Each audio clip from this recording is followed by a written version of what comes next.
നമസ്കാരം. Raf talk ഫുട്ബോളിലേക്ക് ഏവർക്കും സ്വാഗതം. AFC ചാമ്പ്യൻസ് ലീഗിൻ്റെ ക്വാർട്ടർ ഫൈനൽ ആദ്യപാദ മത്സരത്തിൽ അൽ നസറിന് പരാജയം. അലൈനോടാണ് ഏകപക്ഷീയമായ ഒരു ഗോളിന് അവർ തോറ്റിരിക്കുന്നത്.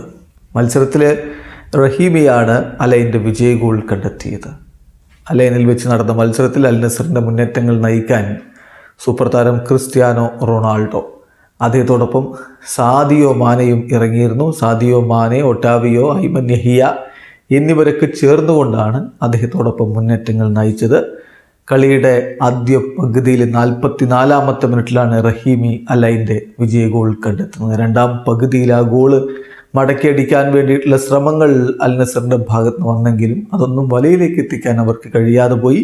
കളിയുടെ അവസാനം ഐമറിക് ലാപ്പോർട്ടെ റെഡ് കാർഡ് കാണുക കൂടി ചെയ്തതോടെ അവർക്ക് വലിയ തിരിച്ചടിയായി. കൂടാതെ കളിക്കിടയിൽ 2 വിങ് ബാക്കുമാർക്കും പരിക്ക് പറ്റി. സുൽത്താനും പരിക്കേറ്റ് പുറത്തായി, ആസിസ് ബഹിച്ചും പരിക്കേറ്റ് പുറത്തേക്ക് പോകുന്ന ഒരു സാഹചര്യമുണ്ടായി. ഇതും അവരുടെ നീക്കങ്ങളെ ബാധിച്ചിട്ടുണ്ടായിരുന്നു. ഒരുപക്ഷെ അൽ നസർ കളിച്ച ഏറ്റവും മോശം കളികളിലൊന്നാണ് ഇന്നലെ ഉണ്ടായത് എന്ന് തന്നെ പറയേണ്ടി വരും. അതിൻ്റെ ഫലം തന്നെയാണ് ഏകപക്ഷീയമായ ഒരു ഗോളിൻ്റെ തോൽവി. ഇനിയിപ്പോൾ രണ്ടാം പാദത്തിലെ മത്സരത്തിലാണ് അൽ നസറിൻ്റെ പ്രതീക്ഷ. അത് റിയാദിൽ വെച്ച് നടക്കുമ്പോൾ തിരിച്ചു വരാൻ കഴിയുമെന്ന പ്രതീക്ഷയിൽ തന്നെയാണ് അവരുടെ ആരാധകരുള്ളത്. വീഡിയോ അവസാനിക്കുന്നു.